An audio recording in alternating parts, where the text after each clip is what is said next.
c'est vrai que la CNR, elle a d'abord commencé par l'hydroélectricité et il y a une dizaine d'années, elle s'est dit que le Rhône, qui est une énergie renouvelable au fil de l'eau, le Rhône pouvait accompagner en fait d'autres énergies en dehors du Rhône, qui sont notamment les énergies éoliennes et photovoltaïques.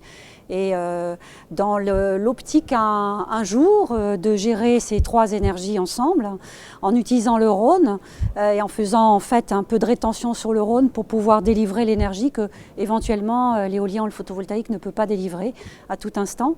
Et donc les trois énergies sont parfaitement complémentaires les unes avec les autres. Et c'est la raison pour laquelle la CNR a souhaité développer ces énergies complémentaires.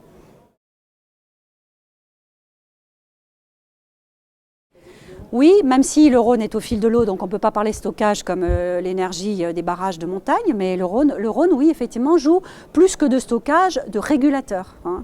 Et on arrive à réguler d'une heure à l'autre pour légèrement ralentir ou légèrement accélérer la production d'énergie en mixant en fait l'énergie éolienne, photovoltaïque, avec cette énergie hydraulique qui coule en permanence.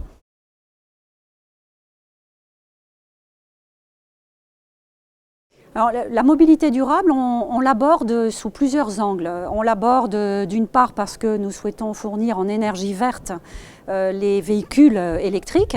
Donc ça nécessite d'avoir accès sur les bornes à cette énergie. Donc en fait, c'est la première façon d'aborder la mobilité durable. La deuxième façon, c'est nous avons, dans le cadre des missions d'intérêt général que la CNR procure au territoire qu'elle traverse, nous avons institué ce qu'on appelle le corridor électrique, c'est-à-dire que nous implantons des bornes électriques tout le long du Rhône, en accompagnement du Rhône, pour qu'un véhicule puisse aller finalement du lac Léman à la Méditerranée en se rechargeant sur les bornes que nous construisons. Et puis la troisième façon que nous avons d'aborder la mobilité durable, c'est l'hydrogène. Hydrogène durable, pourquoi? Parce que l'hydrogène permet d'accroître l'autonomie d'un véhicule, que l'hydrogène qu'on peut fabriquer à partir de l'eau du Rhône et de l'énergie qu'on dégage du Rhône et qui n'est pas toujours utilisable au bon moment, parce que quand on produit de l'énergie, il faut qu'il y ait une demande en face. Et donc on peut fabriquer de l'hydrogène durable et l'une des déclinaisons de l'hydrogène durable, c'est de pouvoir mettre en fait dans les réservoirs des voitures de l'hydrogène qui permettrait d'avoir une autonomie de 500 km. Donc juste un chiffre, 5 kg d'hydrogène durable, c'est un petit réservoir, égale 500 km d'autonomie pour une voiture.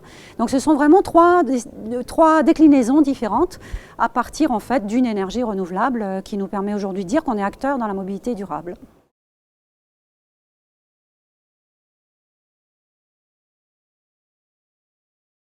Alors oui, je pense que la petite hydraulique, alors la toute petite hydraulique, la CNR, je pense qu'elle ne s'intéresserait pas au tout petit, ce qu'on appelle les régimes des autorisations. On verra quand l'appel d'offres sera lancé, comment il est lancé. En revanche, dans l'appel d'offres, il y a un autre volet qui est le volet concession, hein, avec effectivement des petits ouvrages et des ouvrages moyens. Et là, clairement, la CNR se positionnera, c'est son cœur métier. Je pense qu'en France, il y a eu des tas d'études qui ont été faites.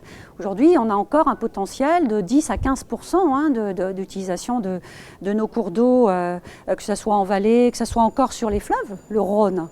Donc on a encore un potentiel, y compris sur le Rhône. Le Rhône a encore un ouvrage qu'on pourrait construire et sur lequel d'ailleurs on a un dossier et des projets. Donc oui, l'hydraulique reste d'abord une énergie qu'il faut entretenir, je le rappelle toujours, sur laquelle on peut changer les équipements pour accroître en fait la productivité des ouvrages. Et puis il reste encore de l'hydro à construire en France. Voilà, il faut qu'on le fasse.